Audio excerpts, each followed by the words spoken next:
Number one, respect time.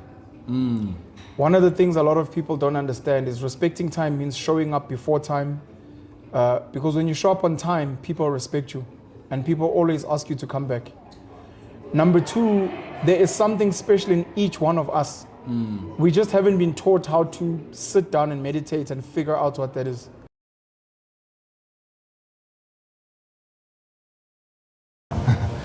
Hello and welcome. This is so random, and I'm joined by someone you might know very well. He's a very outspoken guy. He's big. He's interviewed so many people. He's contributed so much to the conversation as a whole. I'm joined by Penuel. Welcome, Penuel. Thank you so much, brother. I'm honored to have met you, man. I'm honored to hear your story. And I think some of the work that you're doing in corporates is so inspiring even for me. Definitely. I know you might be like, this is the big dog, but I think you're a big dog, and I look forward to you doing more work, and not just in South Africa, but on the continent and around the world. Interesting, man. Yeah. Thanks a lot. So my interview is just short and sweet. I just wanna interview the interviewer. Sure. What do you think people don't know about you? What got you here? What's the secret? I don't know about the secret, but one of the things people don't really know about me is that I'm shy. Imagine. I'm a very shy guy. And because I'm shy, I think I started off reading a lot of books. I wasn't an extrovert. I used to stay at home and read books. I used to go to the library and read books. And I always had a love for knowledge.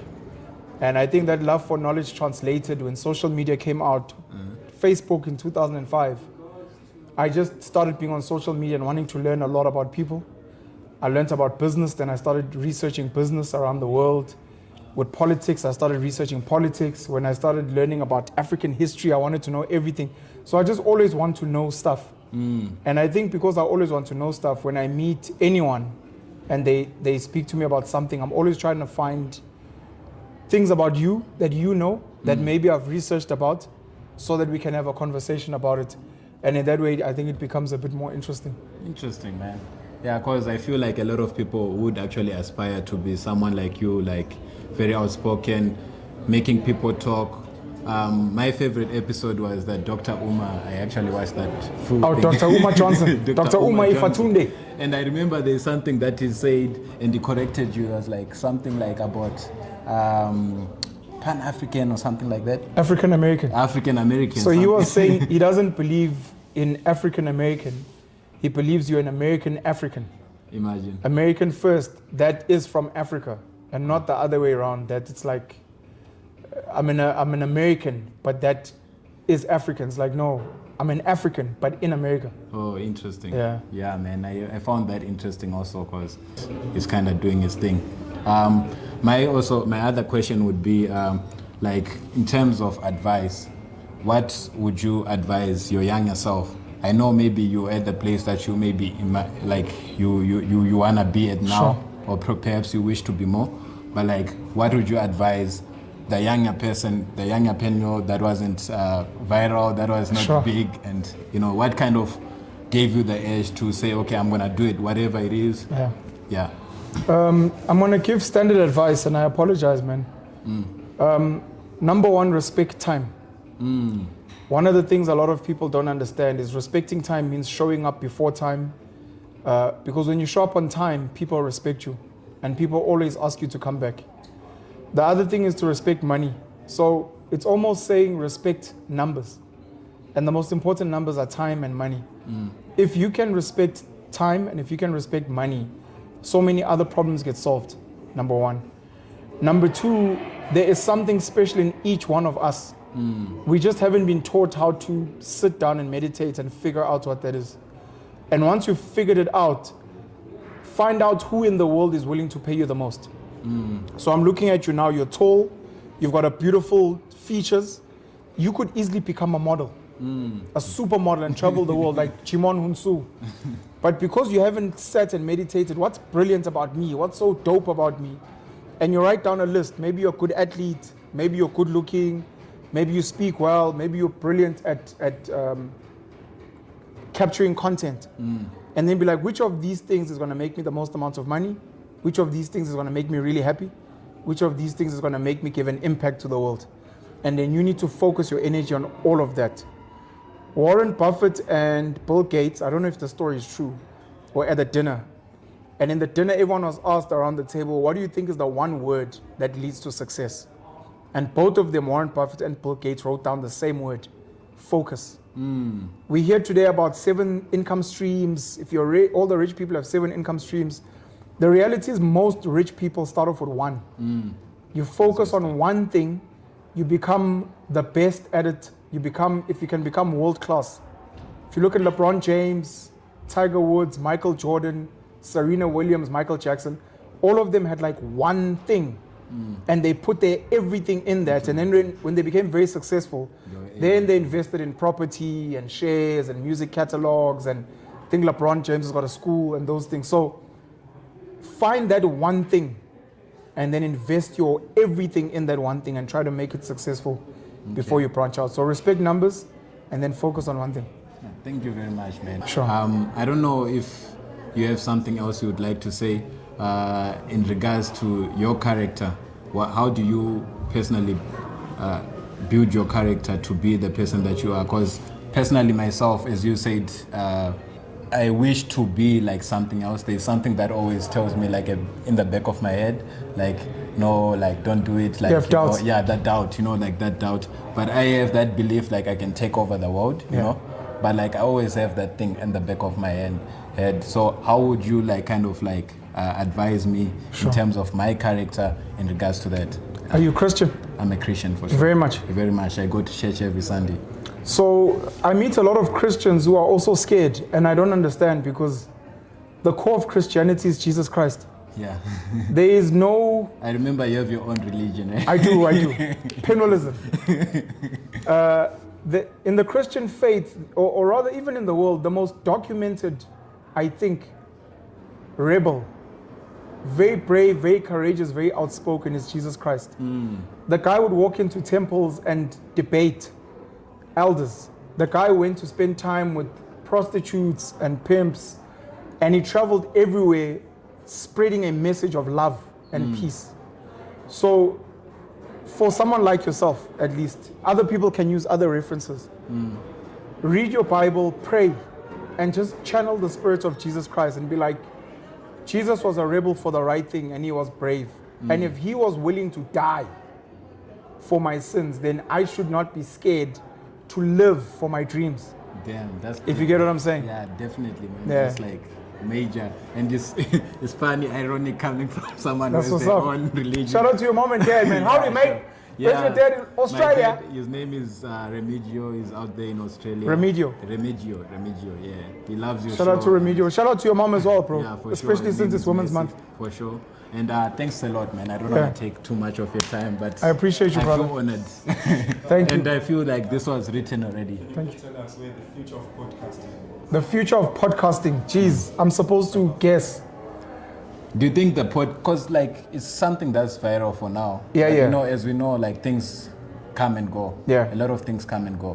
What do you think is going to happen in the podcasting scene, and like what do you think might be the next thing? Let me try and give a smart answer. I sat on a platform once and I spoke about how I grew up on hip hop. Hip hop was an institution of learning. Many of us, the way we learned our English, where we learned about history, where we learned about struggle was in hip hop. And over time, hip hop became too commercialized to a point where some people started not liking hip hop. And we've been looking for the next place, which is an institution of learning, and podcasting has become that. That's where people spend their time. So I think people that want to podcast must think of, how do I use a platform, whether it's podcasting or music or art or politics, how do I use a platform to fundamentally change the lives of people? Mostly in terms of mindset. So if people can use podcasting for that and not, look, it's nice to escape and to laugh and be happy. Yeah, definitely. But if people are going to watch your podcast, whether you're laughing, chilling with girls, can they leave and walk away, and when they live their life, they're like, yeah, I actually heard this on this podcast and it's actually changed my life. Definitely. So we need more young people creating podcasts that, number one, are educational institutions in some way, But Not number just two, gossip. you need to tell the stories that no one is telling. Mr. Beast has complained about this.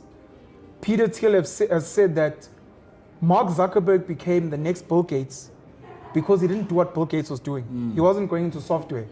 He did it You could say the guy who started Uber. You could say Mr. Beast is like a Mark Zuckerberg, but it's not because he started a social networking platform. So kids need to go into podcasting being like, I know this is a platform, I know we're going to speak, I know I'm going to share something, but what are the stories that are not being told? Because everyone is telling the same story and everyone's trying to copy the same story. Go to the places. There are musicians, I've got a daughter. There are musicians in the world who are super celebrities because they are not normal. Some of them, maybe they wear masks. You've got someone like Sia from Australia, who people didn't see her face. You've got a group like Gorillaz, which had cartoons. It was like, do the thing that people are not even thinking about. If you are shy, be shy. If you are nervous, be nervous. If you want to talk about, you're like, hey man, I'm weird. I like talking.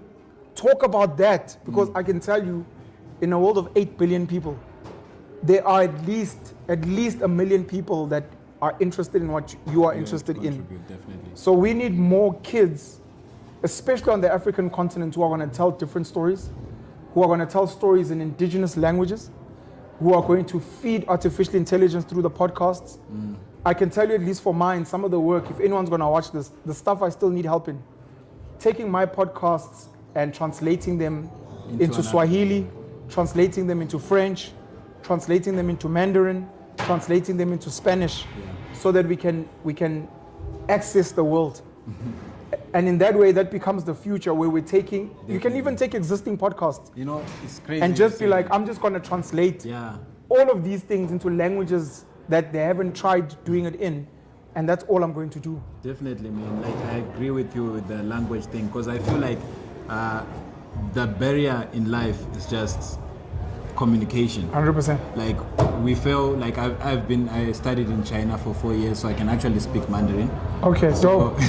Dope. So yeah, look, one thing I noticed when I got there was like we were so separated, secluded.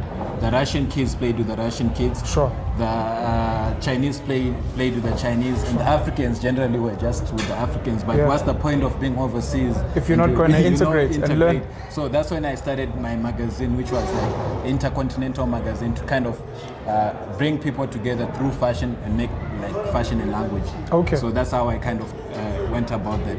But my last question, and I promise this is my last one. Like, I see, like, you are so selfless, man. Like, you know, you see someone online and you think they're gonna be bougie, and then I saw you earlier and you were taking a video with, I took a video of you with one of the ladies that want to be like, and you don't expect, you're doing this interview with me, you don't expect anything. You didn't tell me I'm charging like 5K for this, and of which you can, because you have the capability, you have that platform, you know. So what makes you so selfless, man? Like, what makes you like want to give anyone an opportunity and give yourself selflessly? Like, because people think everything needs to be about money, basically. Like, no, there's definitely a time to charge, and there's definitely a time to not charge. And I think, in the spirit of humanity and Ubuntu, you can't always chase money. Not all value is going to be money. And I could be speaking to you, and tomorrow I die, and you see my son. And you'll be like, I remember your father, because he didn't even ask for money to do something. Definitely. Or maybe in the conversation we're having, we're going to touch someone's heart out there, and we're not getting paid, but you might find they have the cure for cancer. You might find they might change the world in some way just from listening to us. So it cannot be that everything is about money, but everything must be about value. I saw you today, and I saw the value that you were adding. I know we're going to have like dope visuals and so the least I can do as a way of thanking you, even though maybe you're getting paid for this gig, but from my side, it's just say, this is me giving back to you, so that we can also give back to whoever your audience is as well. Man, I appreciate that. You're the realest for real. Appreciate you, brother. Keep it up, man. I support your journey, and I hope you get wherever you want to get.